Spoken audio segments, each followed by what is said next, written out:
thank you everybody for introducing themselves and their countries. Thank you for sharing. Again, we're moving on to the Q&A portion of this segment. So we'll go ahead and start with you, please. I just want to ask you a question of Lebanon is a small country. Mm-hmm. And are we going to put the 24 platform like in countries, small countries like Lebanon? Not necessary, because in order to be putting the 24 platforms, we need at least 1 million hectares or more, and Lebanon doesn't have that land. So we will be putting like maybe 1 or 2 or 3, depending how big the land we can use. But we can put like industrial or light industrial platforms, like putting frigorificos, like the meat business, or we can put construction material.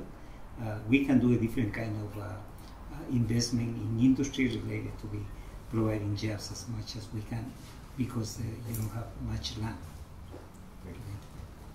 My question is specific about Syria and the situation we have it now.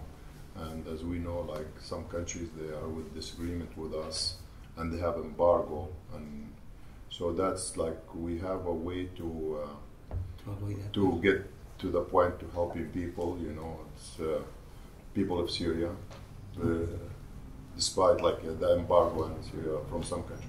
Okay, in the case of Syria, we have inside the 16 countries in emergency situation. Syria is one of them. And to all the emergency situation countries we are going to be providing food in advance until our platforms start the production. So we will be sending food to Syria, as we were trying to deal in the past week, coordinating, directing the coordination from your part regarding to that. Now, regarding to the embargo, basically only US it is making embargo against. Yeah, but when we do humanitarian issues or aids, it is not necessarily like to be donating money. No, it is like investing in order to be providing jobs.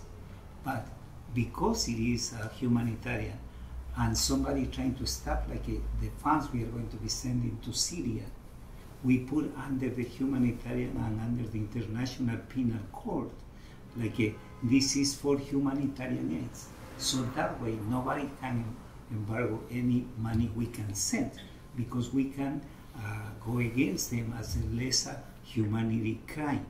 So that way, it is stopped to anybody in any work, any country in the world. They can try to stop, regardless which country it is. They cannot stop to us to be sending the help and support to the country. On that regard, don't worry about that, because we know the international law on that. So we are taking care of that part. Thank you. Dr. Manalo, Congo DRC means 80 million people are waiting for your program, or waiting for this humanitarian aid.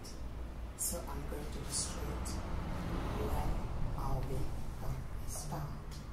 Okay, to let you know, not only DRC, Congo, all the African countries, it is in our heart. We know the necessity. We are going to be doing very, very fast. I cannot tell you exactly the day for obvious reasons, but yes, we are in that process.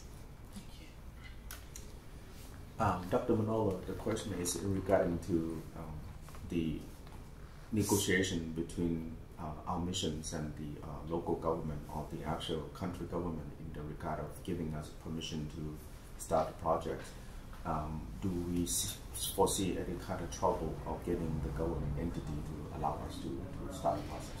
Let me tell you something on that. We will respect the local law, the local constitution, we will respect, but because this is a humanitarian aid by private money from Marote family, there is no government can stop us to be bringing the support and the help to your community over there, regardless who is the president, or it is president or dictator or prime minister, it doesn't matter.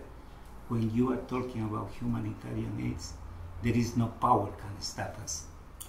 Thank you. Dr. Manolo, I think one of the big questions on everyone's mind is, how is this all being financed? Well, could you speak to how this is being done? I am going to be speaking briefly on that. It is a really good question, and I was expecting from any people can be making that question. Okay, number one, Marote family has their own money, their own resources to be studying this program. Besides this, we have another institutions who put the money in the same pot in order to be doing this humanitarian aid. Of course, the requirement was to have like the administrative platform in order to be trusting us to be doing this. And we have the administrative platform. I could say this platform is number 25th, which was supposed to start at the beginning. No. Now we have the 151 countries signing up with us.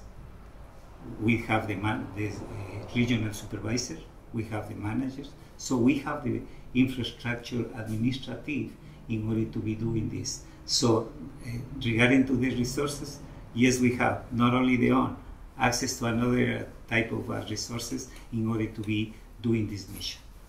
Thank you. Thank you, everybody, for your questions. Thank you, Dr. Ceballos, for your answers. Thank you. Excellent. Cool.